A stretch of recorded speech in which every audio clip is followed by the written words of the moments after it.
Hello, everyone. A blessed 2021 to you. We've made it through 2020, a very challenging year, but we are here and we are thankful to the grace of God. And we are here as the Amaruri TV show, starting the year off by doing what we have to, because we cannot stop no matter what the circumstances are around us. We have to continue doing what the Lord has called us to do. And we just like to encourage you to do what the Lord has called you to do. We are starting with a special edition where we will be teaching in this show. I have Pastor Mohokwani here with me, and he will be teaching about the spirit of rejection. In this show, we will be exposing the spirit of rejection. So welcome, sit down and relax and pay attention and take notes of what we will be talking about. It will be very helpful to a lot of us. Pastor Mohokwani, you are welcome. Say hello to the viewers. Hello, everybody. Happy New Year. It's 2021. Yes. We have made it through the year of Corona, and we are here about to kick the devil where it hurts the most. Yes, and that is why we are starting with exposing with one of the deadliest spirits that he uses, the spirit of rejection. Pastor Mohokwani, can you tell us what the spirit of rejection is? Well, the spirit of rejection is one of the deadliest spirits that we have actually. That has been working underground for the longest time against humanity. You see, it's very important for all of us to understand that our identity is very key to our purpose here on earth. Yeah. If you don't know who you are, it's very difficult for you to find your purpose on earth. And if you cannot find your purpose on earth, you are going to find it very hard to be fulfilled in the world that you live in. And so, because the devil has been studying humans for the longest time, he has realized that to stop us from, doing our calling, doing our purpose, doing what God made us for, he must start off by attacking our identity. And so he has used the spirit of rejection in many ways to destroy us from the very foundation of our lives. And so the spirit of rejection is that spirit that just works against you. You can talk about your identity, you can talk about your self-esteem, the way you look at yourself, and the way you feel people are looking at you, and you just feel like you do not fit in. The Bible, when you read in the book of Jeremiah, chapter 1, verse 4, God speaking to Jeremiah says, "Before you were in your mother's womb, I knew you, and I ordained you to be a prophet to the nations." Yeah. And this does not only apply to Jeremiah. God knows each and every one of us before we are in our mother's womb. Because before we are in our mother's womb, we are citizens of heaven. Yes. And so it is through the womb that we are delivered then to the earth. Yes. And so the enemy tries to destroy the uniqueness that makes us who we are from heaven when we get to earth, so that we never find out who we are. And it is that confusion that is causing a lot of problems that we have today in the world, because many people truly do not know who they are, because the spirit of rejection is standing between them and their true identity. Yes. Actually, when you speak of scripture and what Jeremiah says about God knowing us before we were in our mother's wombs, I am just reminded of Ephesians chapter 1 as well, which speaks so much to our identity and who we are. In Ephesians chapter 1, verse 4, where it says that, "For he chose us in him before the creation of the world to be holy and blameless in his sight. In love, he predestined us for adoption to sonship through Jesus Christ in accordance with his pleasure and perfect will." So truly, before our parents could even choose us, God already chose us. And he did not choose us in judgment or choose us in condemnation, but he chose us in love. Yes. It's very important for us to understand that humans are eternal. You did not come into existence when you were born into the world. Yeah. Imagine, the Bible says we were in him before the foundation of the world. How old is the earth, for example? Yeah. The world. Scientists will tell you millions of years, and those who subscribe to a literal interpretation of the Bible will think maybe around 10,000 years. Whatsoever it is, if we were in God before the foundation of the earth, it shows how eternal we are, as human beings. Yeah. And so it's very important for us to find out what was God's idea of you as an individual when you were in him before you were even born. Yeah. And what attempts did the devil make while you were here or before you arrived? Because some people are rejected even when they are in the womb. What attempts did the devil try to make sure that he steals that which was stored up in you before you even came into this earth? Yes. I think it's very important to speak to who we are, even before we come on earth. It's very important that that point arrives to our viewers at home, just to say, who does the Lord say we are even before we become, our children, our parents' children, and or parents to our own children. So I'm also reminded of Psalm 1, chapter 139, that he has created us in our inmost being. For you created my inmost being, and you knit me together in my mother's womb. That the Lord has always known us, that our frame was never hidden from him, even in the secret place. He knew us. He saw our unformed body, even before we came on earth. And his thoughts towards us are so precious. So there are so many places in the Bible which speaks of us even before we came on earth. Yeah. But the scripture that we have read is talking about a much later period of our existence. In the beginning, God said, let us make man in our image. And that's something that the enemy has attacked from the beginning. Yeah. When the devil came to Adam and Eve, and he asked them, did God really say you should not eat of this fruit? They said, yes, he said you should not eat of it. And Eve, of course, added by saying we should not even touch it. But this is what the devil said to them. He says, no, it's not true. What God told you is not true. God knows that the day you eat of this fruit, you shall be like him. You understand? Yeah. So the devil twisted things. We were already made in the image of God. And so the enemy was trying to say to us, humanity, that no, you are not what you think you are. There is something that God is hiding from you. So there is something about your identity that is different from what God is telling you. Yes. And today, everyone who has suffered from the spirit of rejection will tell you that they struggle to believe what God says about them. Yeah. They rather choose what the devil says about them. And because he's so cunning, he works it. He works through it over our lives here on earth. And slowly, surely, he keeps on hammering us, doing the same thing over and over again to a point where we don't believe anymore that we are who God says we are. Yes. So now, what about a person who perhaps is from a family where they're not believers? They don't have the word of God in their house, and they just don't have this teaching. They don't have this. They've never heard of this, that, the Lord chose you even before you were formed in your mother's womb, that he chose you to be blameless. Someone who feels rejected, but they don't know that this is what God says about them.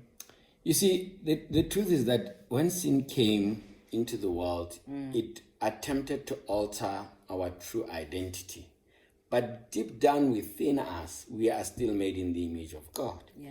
For example, there is a sense of right and wrong. Yeah. Even people who do not know anything about God, there is that sense that stealing, taking someone's things is wrong. Yeah. And so it is the God part of us, that tells us that something is not right. So even though people may not know about God in the context that we're talking about God, there is something within us that still tells us that there is God, they call it a higher power, higher energy in them. And because God is in pursuit of us, he is not willing that anyone should perish. Yeah, he wants us. God always finds a way of reaching those people in his own wisdom, which may be outside of our boxes. Yeah. Yes, that is very true, because we have heard of so many testimonies where people have found God, sometimes on their own, sometimes in their dreams. Yeah. There's actually a painter, a girl called Acknowledgement, who's painted a very beautiful picture picture that she saw of Jesus. And her parents were atheists, and they didn't really believe but she had these visions even without being taught. Yeah. Yes. God loves his people and he wants to connect to them. So when does the spirit of rejection enter a person's life? Like I said, the enemy begins to attack us even before we are born. Sometimes while we are still in the womb, the parents may be unsettled about the coming child. Yeah. For any reason, there are sometimes circumstances that happened for somebody to be conceived that the enemy may just immediately say, this child cannot be born, this child will be a scandal. How are we going to explain that? And already the spirit of rejection can come in at that time. But what we have seen is that once the spirit of rejection targets you, it starts from your foundation, which is family. You see, family is supposed to give children a sense of belonging, where every child feels like, I am part of this family. Yes. A sense of security, where a child feels safe. They are secure emotionally, they are secure mentally, they are secure physically in that place. And also a sense of identity, which is a big thing. Like I said earlier, if you don't know who you are, it's hard to find out why you were born or your purpose. And if you are not living your purpose, it's very hard to be fulfilled. Yeah. And so the enemy usually begins at our foundation, which is the family level. From the family level, he will attack you from the school, your teachers, because they are the next line of authority. Yeah. And then from there, it may be your employers, the government, whatever it is, any authority that is around you, because usually it operates by attacking you from the authority level. Why authority? Because any authority in your life speaks loud, it's force. So when your parent, for example, says you look like a monkey to a child, because it's a parent, they trust them, it hits hard. Yeah. So usually our authority becomes the main weapons that the enemy will use against us. Yeah. So is it very important to teach children perhaps that, anything that is said about you that makes you feel worthless, that makes you feel small, is it important then to teach our children and equip them to reject that and to know what to replace it with? Yes, but I think it starts with parents, with guardians, with people in authority. It's very important for us to understand that the power of your words, your words are so powerful. Yeah. You can break a child with your words. You can build a child with your words. If you are not careful with what you say, to children, it can really destroy them. And so, of course, also children must be taught that, you are fearfully and wonderfully made in the image of God. It doesn't matter who says what. Yeah. They may tease you. They say you have a big nose, you are fat, you are black, whatever it is that they say. They must understand that they are fearfully and wonderfully made in the image of God. Yeah. And the opinions of other people doesn't matter. And usually people who bully others like that, they themselves usually have got issues about their image. And so to feel better, they want to bring somebody down.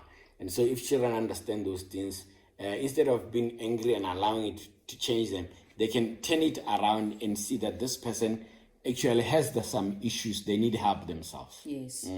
So how can a person realize the spirit of rejection in their lives? Well, the spirit of rejection, usually you will see people just rejecting you in your life. People come into your life, they may be excited to see you and they bring you close. And then after some time, they just turn against you. They may start gossiping about you, saying bad things about you, or they may start isolating you and putting you on the side and making you feel like you don't belong. That is from an early stage. Yes. And then as you grow up and maybe you go to school, tertiary school, it's about people seeming to dislike you for no reason. Yeah. You may meet somebody and they just don't like you. And you see this happening often, again and again. If you start relationships, somebody may come into your life saying they love you and whatever, and then they just disappear. There are cases where people are supposed to be married when the negotiations start, or when just before they get married, the person disappears, and it happens again and again. At the workplace, you find that promotions, recognitions, they always keep you somehow. People come from behind you, they are promoted. People that you have trained are given responsibility, but somehow when it comes to you, it just doesn't happen. You may be gifted, you may have great ideas, and every time you want to start something, it just doesn't happen. You work hard all the way to the end. When everything is supposed to open, it closes. These are some of the things that you may see in your life. But when we now explain from the psychological point of view, we usually react in 4 different ways to rejection. The first one may be performance. And performance is when you try to prove your worth to people. Because you feel so rejected. You want to show them that they are wrong to reject you because you can do this, you have that. You may be excelling in academics because you really want people to recognize you, to say, wow, this person is very clever. So you work hard because your academic work, gives you that boost to say people can say something positive about you. It may be in the way you dress up, your clothes, your makeup, those things that make you stand out because you want people to recognize you. As you continue in life, it's maybe the car that you drive, the phone that you own, because you don't have your own self-worth. You don't feel good about yourself. It's the external things then that you want to show off so that people say, wow, this person has the latest iPhone, this person has the most expensive car, Range Rover, Mercedes-Benz, those things that people celebrate and you want to be seen with them. You think that external things can bring the feeling of acceptance that you don't have within you. So performance is one of the way in which people react to rejection.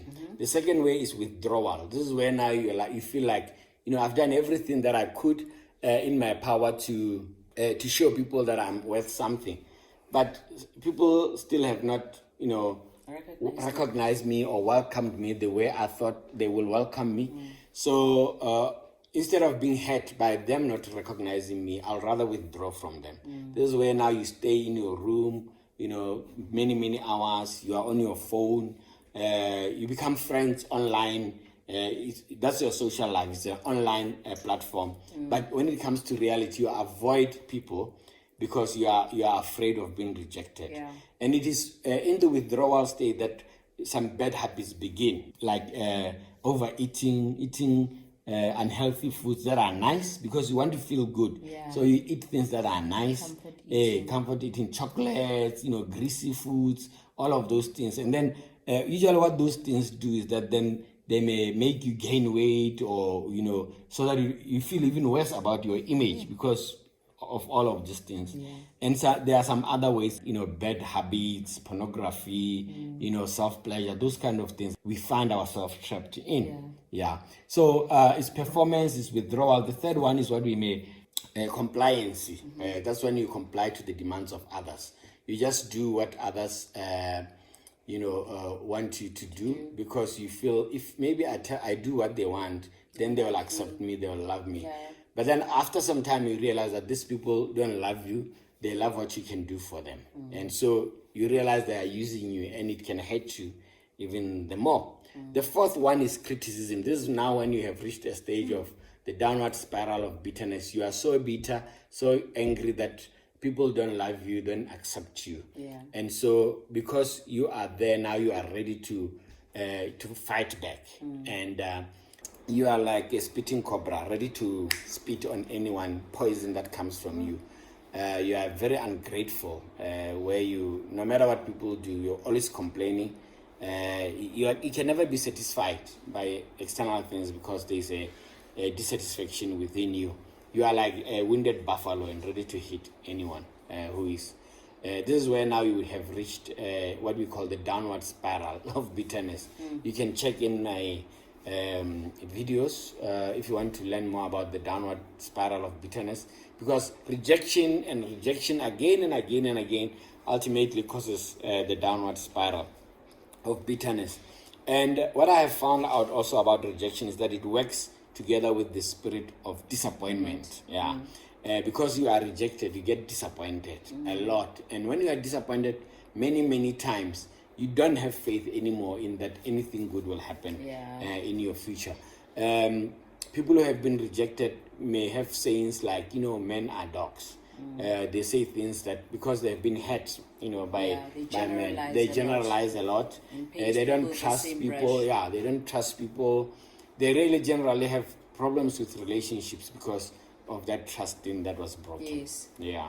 And I think as you are continuing to teach, all of us have come across people, if not having seen it within ourselves, come across people, who are critical, compliant, who withdraw, and who react. Yes. Against authority, basically. Yeah. In those ways. Yeah. So what does rejection then go on to do to us? Rejection creates blind spots in our lives. Yeah. And by saying blind spots, we don't see life as we should. And we are not experiencing life as God intended it to. Because what blind spots, what rejection will do, it will make you begin to see things from your pain, from your rejection. And when you see things from your pain, your rejection, you don't see things holistically. For example, if you have been rejected by men, for example, when you look at men, people that have just come into your life, you may judge them according to the experience that you have had with the previous person that you were with. And so you have lots of blind spots. You don't see things as you should. The other thing that it does to us, it makes us insensitive.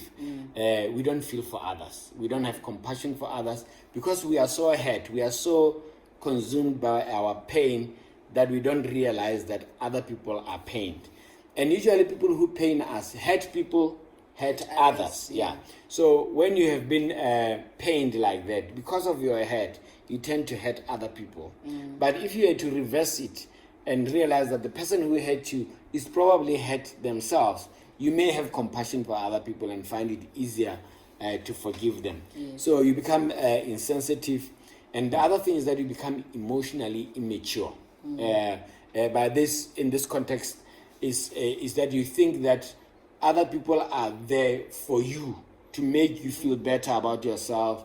You may get married for the wrong reasons, believing that your partner will meet all of your needs. And it's not possible for a human being to meet all of your needs. Jesus does that. He meets all of our needs. God does that. But for humans are very limited. So when you are rejected like that, you become emotionally immature. That's why people who have rejection get excited when they come into a new group. And after a while, when they see the reality, then they are shocked again because they see a reality, So we may also become over-focused on our careers, for example, because that's what gives us a form of identity.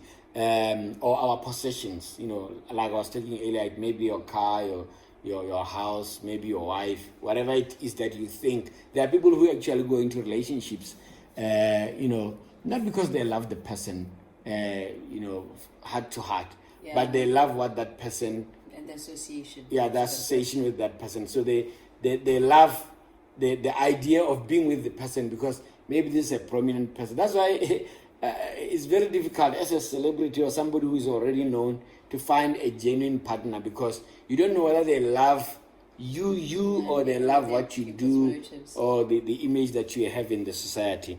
So it's all those complications. The other thing is that you tend to lack self-control. You are driven by your anger, and your desire to have things. You don't impulsive buying because you really need this thing because it will change your life. You need this person, they will change your life. All of these things, we find that they can become a problem. Also, like I was saying earlier, overeating, drunkenness, using drugs, because we don't feel good about ourselves. We look for it on the outside. And there's also this thing of swinging from one relationship to another. When you find somebody who has something that you need, you think that will, bring fulfillment in you. And then when you see the reality, it's like, it's not all, you go to the next one. And so you keep on moving from one to another. And so when we are rejected like that, we want to comfort ourselves by, food, sometimes even long runs. Something as good as running marathons, long runs, can be also another form of trying to cope with rejection in our lives, because that gives us a sense. It's a positive way of dealing with it, but still the motive of why you are doing something is very, very important, because long runs or winning, maybe our desire to prove something, and that may be a sign of problems. Self-pleasure also can be a sign of rejection, where you want to be pleasing yourself. And the other one is we become spiritually dependent. This is where we continuously want counseling. We want somebody to be telling us something good. We can't catch it ourselves. We are dependent spiritually or emotionally dependent. We also tend to suffer with self-pity. We suffer with depression, and sometimes with rebellion, because we just feel the world is against us. And, so we need to stand up for ourselves. So those are some of the things that we may do when we do have rejection in our lives. Okay. So how does a person, when a person has realized that they have the spirit of rejection operational in their lives, how do they deal with it? Yeah, it's very, very important for us to be honest with ourselves. We need to acknowledge that something is wrong in the way that we see ourselves and how we feel the world sees us. It's a real thing. So the first thing that we must do is to acknowledge that we have rejection in our lives. And by acknowledging, what I mean is that we must be able to come to God and say, God, I'm willing to confront my rejections. I'm willing to go back to where my first rejection came in, and I'm willing to confront it. And God is so faithful. He wants to help us to heal. One of the things that Jesus came for is to heal the brokenhearted. So it's very, very important for all of us to acknowledge that we have been rejected. And usually, because our memories may deny us the acknowledgement, it's very important that you ask God and you say, God, I realize that I have rejection issues. I want to confront it. I want to know where it started. And so ask God to help you remember. And usually what I advise people to do is to write down the names of people that rejected them on a piece of paper. My mother, my father, my grandmother, my auntie, my school teacher. You just write them down, a list. And then after you write them down, that is, you're acknowledging that this thing happened. The next step that you need to do, step number 2, is to choose to forgive them. I choose to forgive my mother for rejecting me or for doing this. My father for not being there for me. It's very, very important. Why choose? Because God respects your free will, and you need to choose to forgive. And also, you must understand, when you are hurt, it's not easy to feel like forgiving. So when you make a choice, God hears your choice, and God comes through, and he begins to heal you. And the feeling may come at a later stage. So the second thing is to choose to forgive those who rejected you. The third thing that you need to do is to reject the decisions that you made out of rejection. We always make decisions. I'll never trust anyone. All of those decisions, they separate us from the principles of God, the ways of God, and our true identity, because human beings were made to relate. So what rejection will do, it will try and cut you out of relating. Father, because of rejection, I chose not to trust people, and it has cost me many relationships. Forgive me for not trusting people, and help me to trust again. Help me to accommodate more people in my life. When you do that, God hears that it is your desire to be right, and then he comes in. The last thing that you need to do to deal with this is to ask God to heal you from the impact of rejection in your life. And it's a very, very big thing. Now, as I close, I want to say that rejection usually, you see, in life, weddings is one of the greatest celebrations a human being can do. And rejection has got its wedding. It's called divorce. Yeah, rejection will drive you to divorce with different people in your life, but the ultimate celebration of the spirit of rejection is divorce in a marriage situation. It is the stigma that once it attaches to you, it knows it has finished you, to be called a divorcee. So I want you to understand that ultimately what the devil really wants to do is to bring you to a place where you feel like you are nothing. Usually, no matter how strong you are, people who have gone through rejection, divorce, and all those kind of things, they feel like they are worthless. Their worth has been taken away. And these are realities of life that you have to deal with. The spirit of rejection can be defeated. It has been defeated. I've helped so many people with the spirit of rejection. And I can tell you that those who are willing to open up, God can heal them and can bring them back when they find themselves. And when they have found themselves and they are at a place in their lives where they know who they are, then life can really move on and they can fulfill the purpose for which they were born. Thank you so much for joining us on the Amaru TV show. I'm sure that teaching has been very helpful to you. And if we can just know that, rejection is not the end of the world. It's really not the end of the world. And we shouldn't feel that life is over when we realize that we are rejected. We shouldn't be in denial when we realize that we are rejected. Because, there is a way out. There is help for us. God does want to help us. And so many people suffer from this rejection. So if you have suffered it and you acknowledge it and you go through the process of healing and restoration, there are so many people that you can help. Thank you so much for joining us on this first edition of the Amaruri TV show in 2021. Be sure to tune in for more talk shows and more teachings. Thank you. Goodbye. Goodbye. God bless you.